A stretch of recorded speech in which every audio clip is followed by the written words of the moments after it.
Example 7, we're talking about a mail carrier that delivers mail to a 4-block neighborhood, and it's on the other page. She parks her truck at the intersection shown in the picture and then walks to deliver mail to each of the houses. The streets on the outside of the neighborhood have houses on one side only. By contrast, the interior streets have houses on both sides of the street. On these streets, the mail carrier must walk down the streets twice, covering each side separately. Draw a graph that models the streets of the neighborhood walked by the mail carrier. Use vertices to represent the street, intersections, and corners. So it's telling us what we need. Use one edge if streets must be covered only once, and 2 edges for streets that must be covered twice. All right, let's take a look here. So it says it wants us to represent each corner. So I got that. And then each intersection. So anywhere 2 or more streets are coming together. So that's 1 and that's 1. All right, looks like we've got everything we need.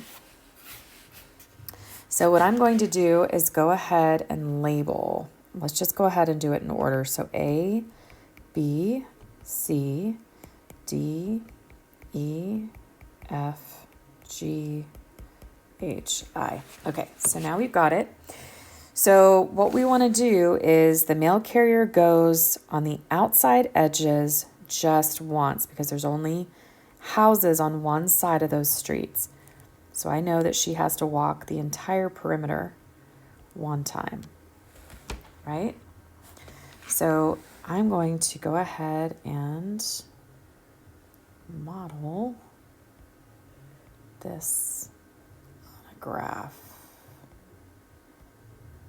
So A, B, C, D, E, F, G, H, I. All right, so I know from A to D it's a single line, A to B, B to C, C to F, F to I, G to H, H to I, and D to G. So we've got a single one.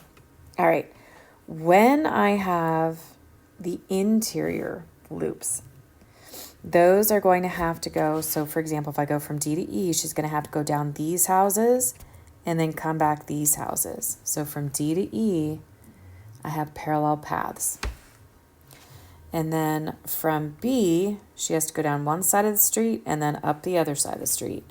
So there's another parallel path there. From E to F, she's got to go up one side of the street and then back down. So E to F, and then H, she goes down one side of the street and then she comes back around. Okay, so that's an interesting graph that models what we're doing. Okay, so now that we've been through that example, I want you to go ahead and take a look at monitoring progress. I'm going to put this in a separate video so that we can go ahead and check your work and see how you're doing.